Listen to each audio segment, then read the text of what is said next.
If you are unfamiliar with the name Mercedes Vega, after today's program, you will know it well because we are joined in studio by Mercedes' mother, and the story of Mercedes Vega's life is one that we want to share with you, as well as some tumultuous times near the end of the life of a young 22-year-old. And Joe, I know you're deeply invested in this, and I want to kind of allow you to sort of lead the show here and talk with Erica Pillsbury, who joins us, the mother of Mercedes Vega. Yeah, I learned about this case a few months ago, Chris, and I had a friend who mentioned to me, they said, do you know what happened to Mercedes Vega? And I said, I feel like I've heard that name, but no, what happened? And they walked through the whole story, and I'll provide a brief timeline here. And what really struck me, and her mom, Erica, is here with us right now, is I'm not a dad. I know you're a dad, and Erica's a mom. And it just struck me that a parent should never have to bury their child. And the things that Mercedes went through should never happen to anybody. And as I hear more and more about this case, my heart just breaks. And to hear Erica cry in podcasts or TV shows, Erica, it really touches me. And I hope you know, on behalf of Chris and I, we certainly really appreciate you being here today. And we wish that you didn't have to go through any of this, but we want to do everything we can to make sure you get some justice for what happened. Thank you. I appreciate that. I wish that too. Oh, believe me, I know you do. To walk through the timeline a little bit here, and feel free if you want to fill in any details here, I'll try to do so as quickly as I can. Maricopa County sheriffs were called to the scene outside of Tonopah near the I-10 and what was milepost 95. This was on April 17th around 1:15 in the morning. Last year? Yes. Okay. 2023. And DPS initially responded to the area for a car that was on fire. Mercedes Vega was found deceased in the back seat. She'd been shot in the arm, hit in the head, and had bleach in her throat. She eventually died from smoke inhalation while being burned alive in that car. Oh, my God. Now, the night before, around 9 o'clock, she's seen on video surveillance entering her apartment parking garage, and she was going to head out and get either some sushi or go to Dave & Buster's with some friends who she'd been texting with. And that's when she was violently hit in the head in her garage and tortured over the next several hours. Now, rewind a little bit here, and Erica, I've been talking to you for a number of weeks. A big break in this case potentially came out when last week we learned that your daughter was violently robbed on October 12th, 2020. Just before 5 a.m., she's getting home to her apartment, her previous apartment, near Thomas and 16th Street. She had left her job at a gentleman's club. She pulls into the parking lot, gets out of her car, and a guy wearing gloves and a mask points a gun at her, demands she give him her money, her phone, and her keys. And the report states that your daughter feared for her life, so she complied, and she ended up being shoved to the ground. And I believe you made a comment about, like, there was even gravel that had, like, gotten into her back that she was shoved so violently to the ground. About a month later, something similar happens to another coworker of your daughter's. And we've learned that there was also a third incident that had happened about a year prior to what happened to your daughter. Another coworker of hers had this all happen. In December of 2020, she identifies someone named Cujo Young in a photo lineup. And he was out on bond with electronic monitoring at the time that your daughter was killed. Okay, so let me just recap here briefly. Okay, so October 2020, Mercedes is robbed at gunpoint, right? Correct. Okay. They catch who they think it is. That person has been arrested, and actually there's a trial coming up, if I have my timeline correct. Yes. Okay. So that said, then April of last year, she is abducted, and then consequently she's murdered. And so we're wondering how these things sort of play together. I think that's what everybody is wondering right now, because what we have kind of buried the lead here, and that is that we don't know exactly who the murderer is in this case. The case remains unsolved. Right. Right? Okay. Mercedes was actually, just to correct you, at 80 mile marker 85 and a half. Okay. The vehicle she was found in was 25 yards off the road, which I have just recently found out. On April 17th, about 7 o'clock in the evening, I got a knock on the door, which was odd because it wasn't the doorbell, which most people normally would do. And the dog wasn't barking and nobody really heard it. And I went over and I looked out and saw that there was 2 police officers standing there. Parents' nightmare. I assumed it was something going on with the neighbors across the street or something. I don't know. I mean, I didn't assume anything terrible. I knew Mercedes had been robbed in 2020. In October of 2020, she had come home from work and was held up and identified Cujo Young as the person that had done that. Yeah. She never ever went back to that apartment, and we never heard anything further on that until he showed up at the club that she worked at, and she identified him, and the police were called. They pulled him over for failing to use a blinker, I believe, and then was charged with holding her up because she recognized him. Unfortunately, it had occurred prior, and it occurred again a month later. To someone else. Not to Mercedes. Right, right. Yes, right. A year prior to someone else, and a month after. So 3 victims. Correct. Okay. 3 female young victims, all between the ages of 19 and 22. Mercedes was 19 when that happened to her. She was very, very young. She had her own apartment. She lived by herself. She had a beautiful dog, and I received a call about 5 o'clock in the morning from an officer. He couldn't tell me what had happened to her because she was an adult, and she was able to tell me. I immediately came up to pick her up. She was terrified to even go back into her apartment. I got her and her dog. I went in and I got a couple of things, and I took her home. Now, Cujo Young was out on bond, supposedly with an electronic monitor, at the time that your daughter was killed in April of this past year. In November of 2023, he was arrested in another case in Tempe, a narcotics operation. He's accused of a number of things, facilitating a large-scale drug transaction involving 40,000 pills containing fentanyl, and a number of the other co-defendants. There were like a dozen or so of them who've been charged in the case. Some have been offered plea deals. He wasn't, and he's facing all kinds of charges, from conspiracy to illegally conducting an enterprise, money laundering, transporting drugs for sale, all sorts of things. Now, a few months ago, you marched to Tempe Police Headquarters with your family, friends, looking for answers in your daughter's case.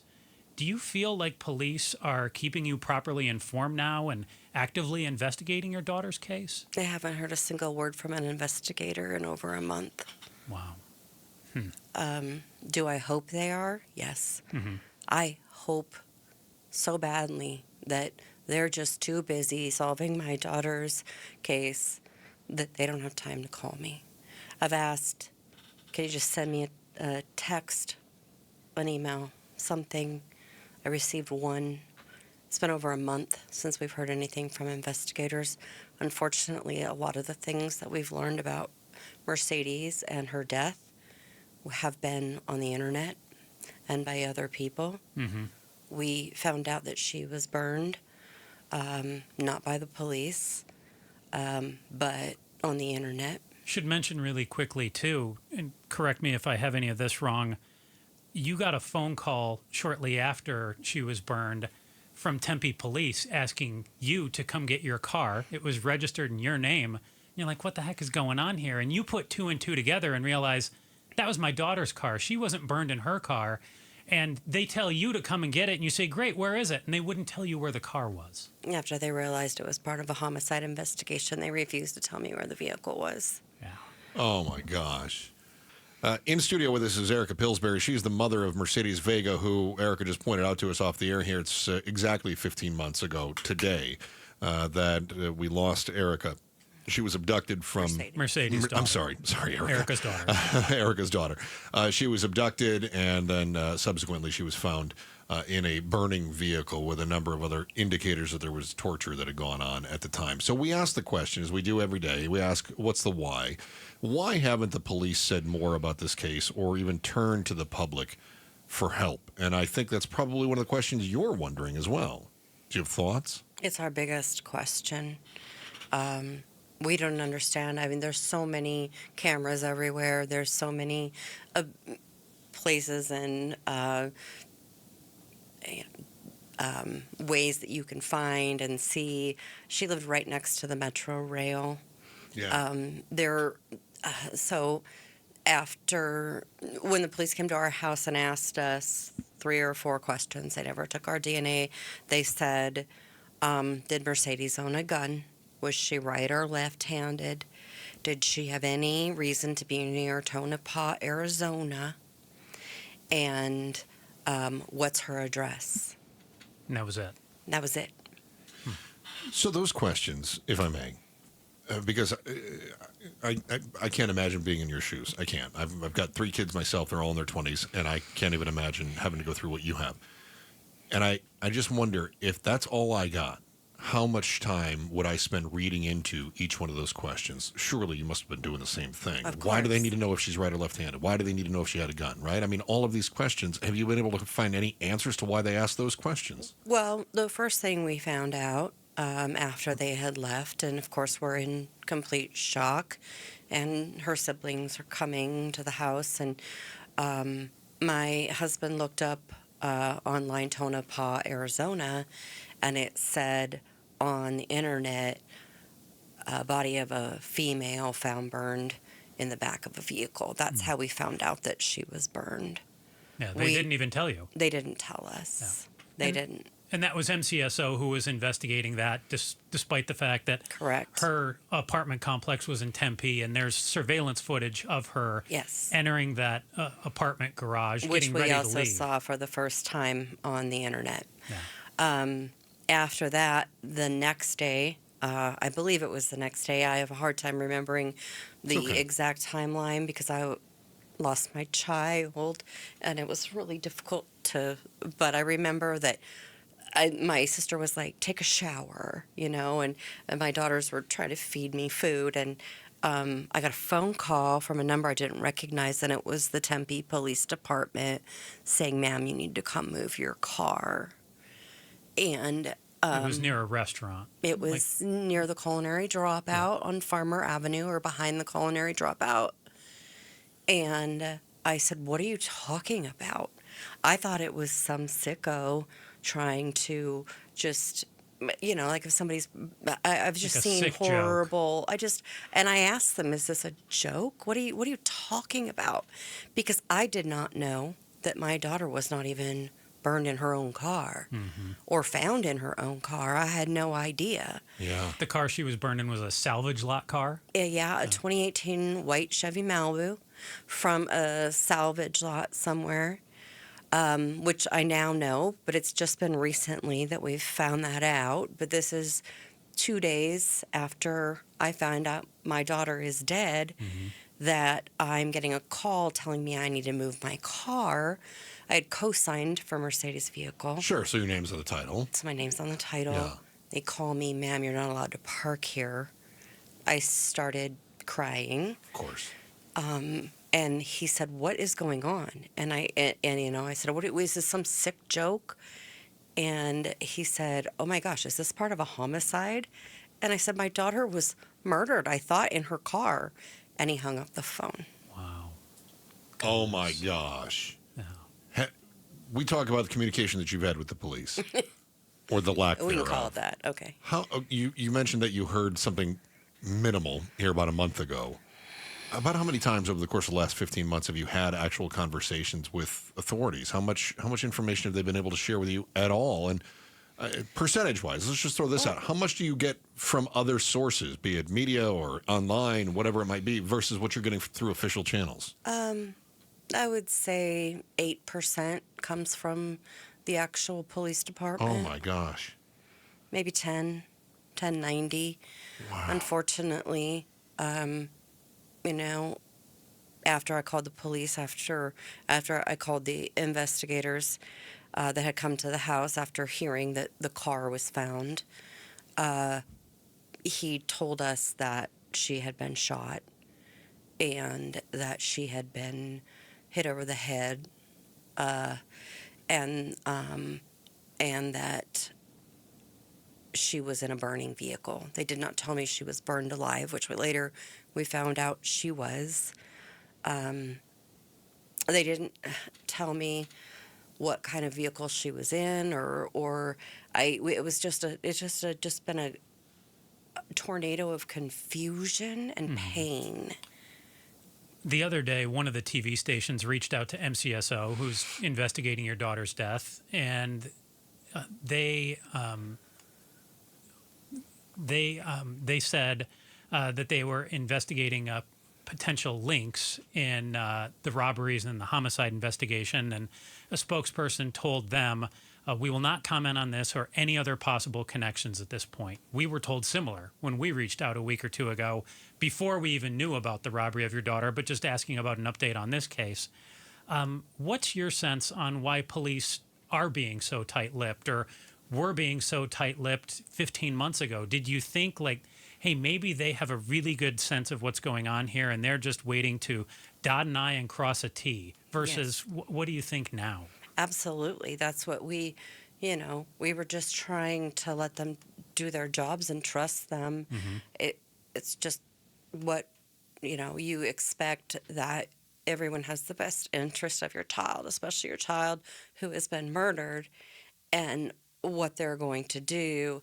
Unfortunately, about a month ago, I received a call from Maricopa County's attorney's office asking me to speak to Mercedes. And this was about the robbery case. Yeah. Informing her that the person that had held her up at gunpoint was going to trial. Did that set off any alarm bells for you? Like, did you have a sense that maybe that armed robbery that happened to your daughter that might have something to do with her death? It set up a lot of alarm bells for me for several reasons. Yeah. Yes, of course. Yeah. I thought maybe it has something to do with her death, but I had broached that subject with the police a few months into the investigation, and they had said they didn't believe it was connected. So I received a call from the Maricopa County's attorney's office about a month ago asking to speak to my dead child, who's been dead for over a year, and to tell her that the man who held her at gunpoint is going to trial. Obviously, you're aghast at this, right? Were you able to do any? I mean, I would have gone off. I think I would have gone off on it. You did. Good for you. Did they backpedal and correct themselves? I mean, did that in any way motivate somebody to do something and go, oh my gosh, this one's slipping through the cracks? I believe it was just probably somebody who worked for the victim's advocate, just calling as a general rule. Okay. And I did go off on her, and I felt terrible about it. Like, what are you doing? Who ties your shoes in the morning? What is wrong with you people? Yeah. Yeah. Yeah. And then I realized I need to give me the prosecutor's information. So I got that. And so far, since that has happened, that has been a very, they've been very thorough. They've been very good. They've been a great avenue about speaking to me about what had happened to Mercedes. They said they had reached out to her and weren't able to get a hold of her. And so then they were eventually able to get in touch with me, which was just not that long ago. Yeah. And in fact, was supposed to go to trial last week.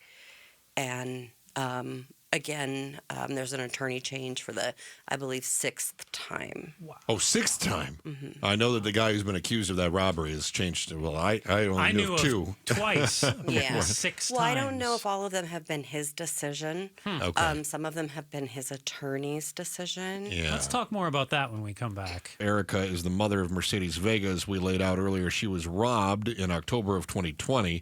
She was murdered in April of 2023, and there are questions about whether or not those two events are somehow connected. A number of people ask questions. We've asked questions, and the police say we have no comment at this time. They continue to say that. The circumstances around this are horrific. I don't think we need to repeat them other than to know that she was tortured, and it was a horrible, horrible death. Erica, I said this to you before, and I'll say it again. Your bravery astounds me. I am absolutely in shock. I think I would have curled up, but you chose to go the other way. I guess psychologists would refer to it as fight or flight, and you have chosen not just to fight, but to take it to everybody who's willing, and God bless you for it. I wanted to spend some time here, and I know Joe did too, talking about who Mercedes was, because I don't want her to be remembered as this person at the end. I want her to be remembered the way you remember her. The reason, you're going to stop it, you're going to make me cry. The reason that you that you well up with tears is because of the person that she was.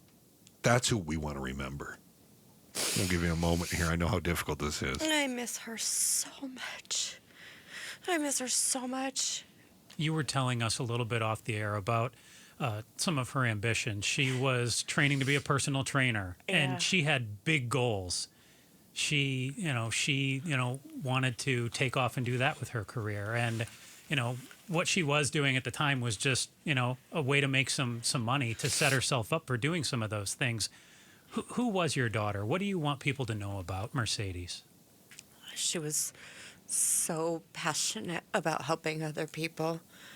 She cared so deeply about anyone who was not given the justice, the right, she loved people. She loved her cousins. She loved her family. She was so smart. She would cry if she didn't get 100 and something % on a test. She loved her. She had a horse.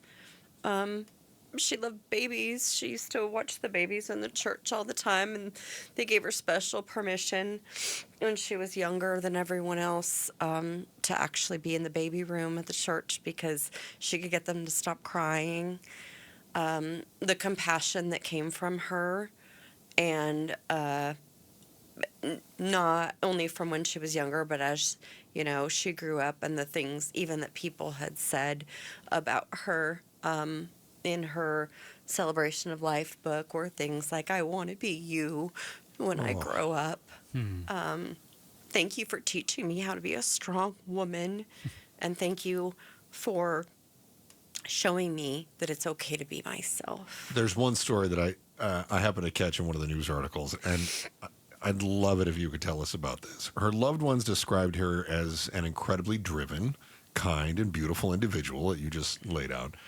The type of person who would create a PowerPoint presentation to convince their family to take a trip to Disney World. Tell me about that experience. So she was 7, not even quite 7, almost 7. And she knew how to work people, So she put together a presentation of why we all needed to bond as a family, to go, to be together, to create memories, to, have that time to look back on and take photos and the fun things that we can do. And she put together an entire PowerPoint presentation about that.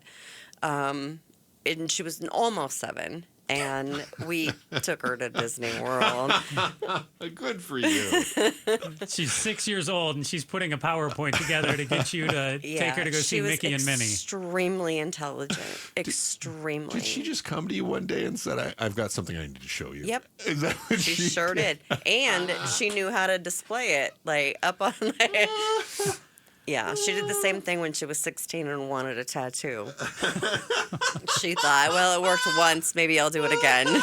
Did it? She got it.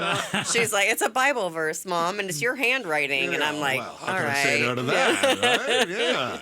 Oh, my goodness. I love this. I love this. She was funny. She was smart. She was giving. She was caring. She was kind. She was so intuitive. She cared so deeply about people. And sometimes I wonder if the reason that she's gone is because she was protecting somebody else. Really?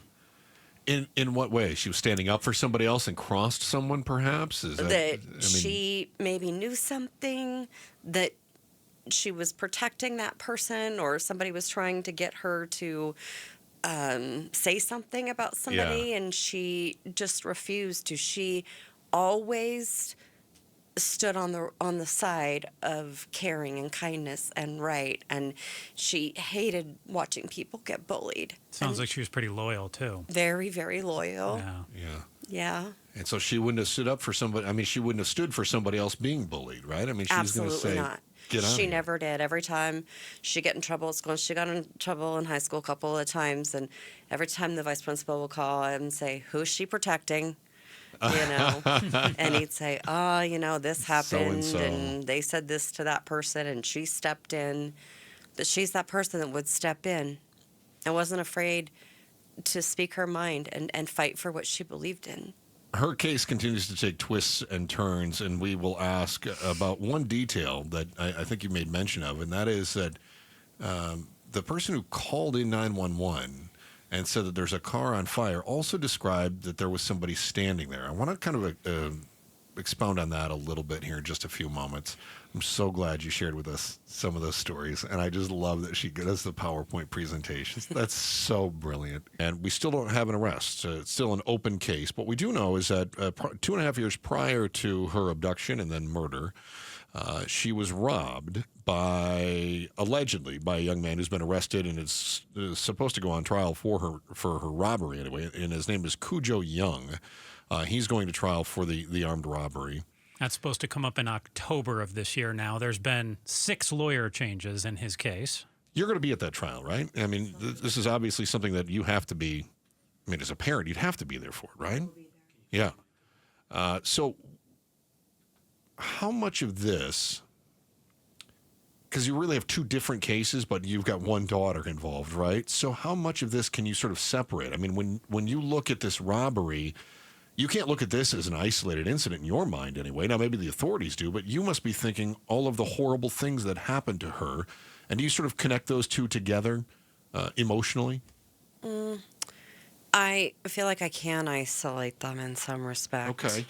I know what she went through, and maybe it's only because I can focus on one at a time. Mm-hmm. Because after picking her up and taking her home after she was held at gunpoint and shoved to the ground and her life was threatened and she refused to go back to her apartment, that I brought her home and I dealt with her being terrified and crying and trying to make her comfortable. And I know that that's the focus that's happening now from the state of Arizona, and I will focus on that 1,000%. Good. Obviously, when and if they show the body camera footage of her after she was held up, it's going to hurt a lot because I haven't seen her in 15 months, and I'm going to see her in a state of fear. And that hurts so much considering the way that she died, considering the way that she was taken and what happened to her. But I think I'm doing a pretty good job of putting it in different boxes in my head. I don't know who murdered Mercedes. Mercedes pointed out Cujo Young as the person that robbed her and saw him in the club and pointed him out and put a statement towards him, which I had heard. And just, it's enough for me to think about how I couldn't even walk up behind her without her falling to her knees and crying because she was so terrified. I mean, do you think I'm crazy, though, Erica? To me, that would be a pretty wild coincidence. I mean, your daughter passed away, a short time after that, if your daughter identified Cujo Young as her attacker, he's out on bond, your daughter's tortured and killed later. I mean, it certainly seems like those 2 incidents could be connected. Absolutely. I don't think you're crazy for thinking that. I don't think anyone's crazy for thinking that. Or that he knew somebody who did it, or he was involved in it, or, something there. I mean, like you said, your daughter was a fiercely loyal, strong, independent person that he felt like, oh my goodness, I could go to jail for a long time. But if we can get her not to say anything. So the largest accusation he was going against was the attempted armed robbery. And I don't want to mention the other girls and what they had gone through, but Mercedes was the most violent out of all of them, and he's facing the most charges on those.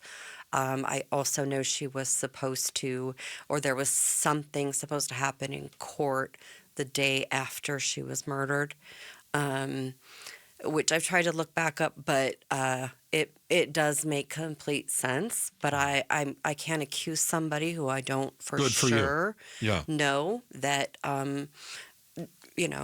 murdered my child. I have to look at everything, and like I said, I'm putting it in boxes, but when I look at it as a whole, of course I'm considering it as a very high possibility, but I have to let justice serve its course. I have to let the truth speak for itself, and I can't make an accusation against somebody and focus my anger and my pain on somebody who may or may not have done this. Now, do I think it's a very great possibility?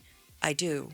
Well, I'm confident that your daughter's case is going to be solved and that we're going to get answers. And I would just implore people out there, if you're a good Samaritan, if you saw something out near milepost 85.5 near Tonopah back on April 17th, 2023, call 480-WITNESS. If you saw something near the Aubrey Apartments, call 480-WITNESS on April 16th.